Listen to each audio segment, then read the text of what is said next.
Here's a super quick reminder that talking to kids, specifically little boys, about periods before that's something that's happening in their classes, even what's being talked about in school, just giving them a little heads up when it's no big deal and not this earth-shattering thing sets the stage for them to be a lot more compassionate towards their classmates, people around them. Even like going into adulthood, they're set up to be a lot more compassionate when they kind of already have the building blocks, and it's not this like, oh my gosh, so we've been keeping a secret, there's this crazy biological process that's happening. Like, it's okay to just bring it up one day super casually.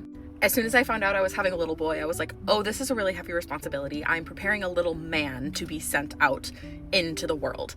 And so he, like, I always, since he was little, have talked to him about like, oh, this is what's happening with mama's body. I'm on my period right now. I'm feeling kind of yucky because it's that time of the month for me, and da da da da.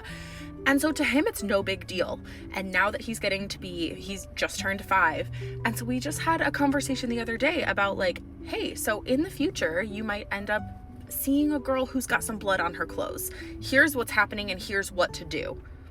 He's probably not going to remember that specific conversation, but as we have it over and over again, it'll be no big deal to him. I'm already setting the stage for, hey, these things are going to happen. This is going to be going on with your classmates. Here's how to handle this. And it's not going to be some bomb that's dropped on him someday. So it's not going to be this like crazy revelation that changes his entire view of the world. And I feel like for so many of us, we just kind of found out one day that there was this huge bomb being dropped of like all this information that we didn't know beforehand. And then it was really overwhelming. Plus then our bodies were changing and we're having to reconcile the changes are happening in our classmates. And it's just this crazy, crazy thing. And what if we just didn't do that? Now, I'm not a child psychologist or anything. I did do some research on it just to make sure I wasn't going to completely scar my child. And it turns out that kids who are made aware of puberty beforehand, kids who are prepared for puberty before it happens, have better outcomes than kids who just have the bomb dropped. So consider having a conversation with your kids, especially your little boys, about periods and what's going to happen with their classmates' bodies and what to do if they see a girl in a situation where she has blood on her clothes or something like that. We can build more compassionate human beings one little conversation at a time and without breaking anybody's little brain.